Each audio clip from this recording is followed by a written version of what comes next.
मंगल भवन मंगल हारी।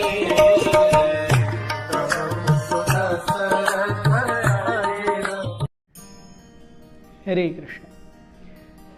पिछले एपिसोड में हमने देखा किस प्रकार से राम ने वल्कल धारण किए, लक्ष्मण सीता ने भी वल्कल धारण किए और उन्होंने अपने सारे गहने जेवर वगैरह ब्राह्मणों को, चैरिटेबल इंस्टीट्यूशंस को, स्नातकों को दान में दे दिए।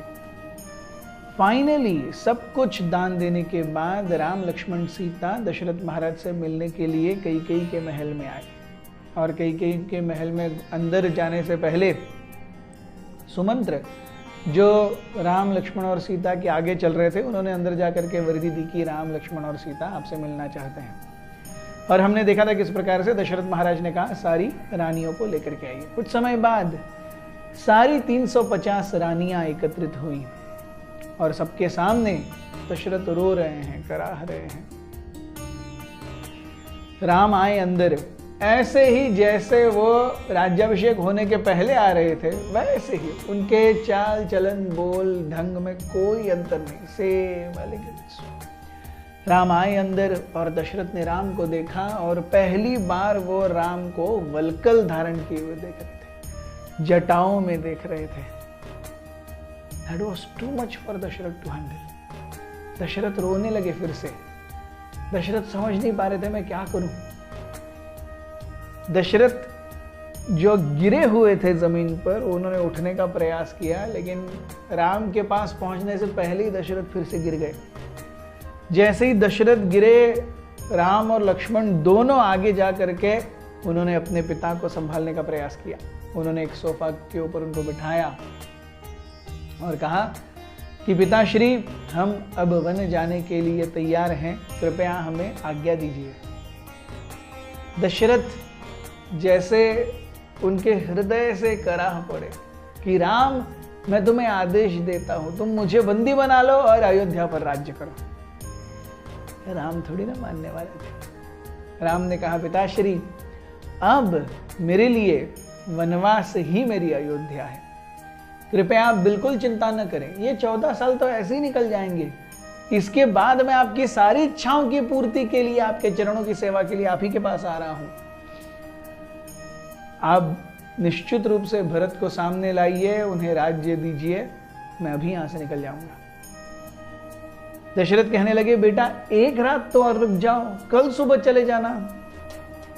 राम कहते हैं कि विपत्ति को कल तक टालने के बाद विपत्ति क्या खत्म हो जाती है? नहीं, हमें विपत्ति को जितने जल्दी हो सके सामने जाना चाहिए।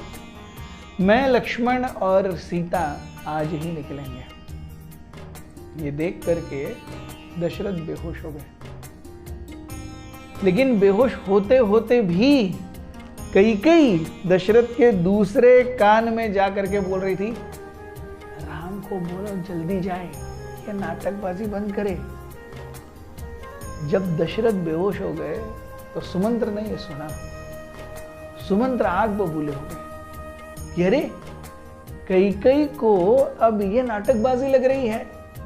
सुमंत्र सूत थे, चैरियटियर थे, लेकिन अपने कर्तव्य निष्ठा और स्वामी भक्ति से उन्होंने अपने मंत्री पद में, अपने मंत्रिमंडल में सबसे प्रमुख पद प्राप्त किया था।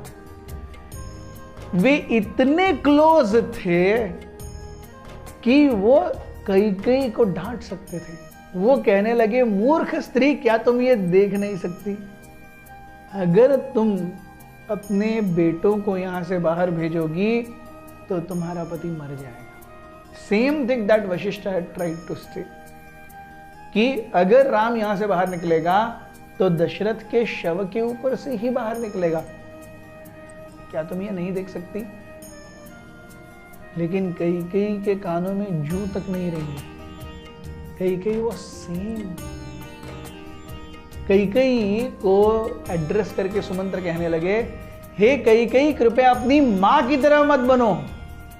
क्या तुम्हें पता नहीं, तुम्हारे मां की जिद की वजह से तुम्हारे पिता की जान जाने वाली थी। याद करो, और ऐसे दुर्व्यवहार अपने पति के साथ मत करो। एंड कई was shocked because no one knew this and she was shocked how come Sumantra knew this.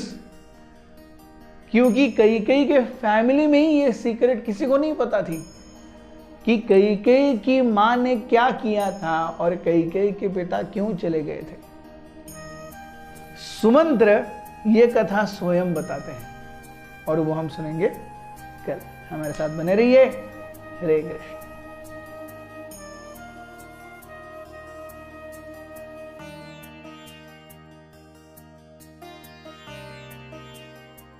हमारे साथ श्री रघुनाथ तो किस बात की चिंता। हमारे साथ श्री रघुनाथ तो किस बात की चिंता।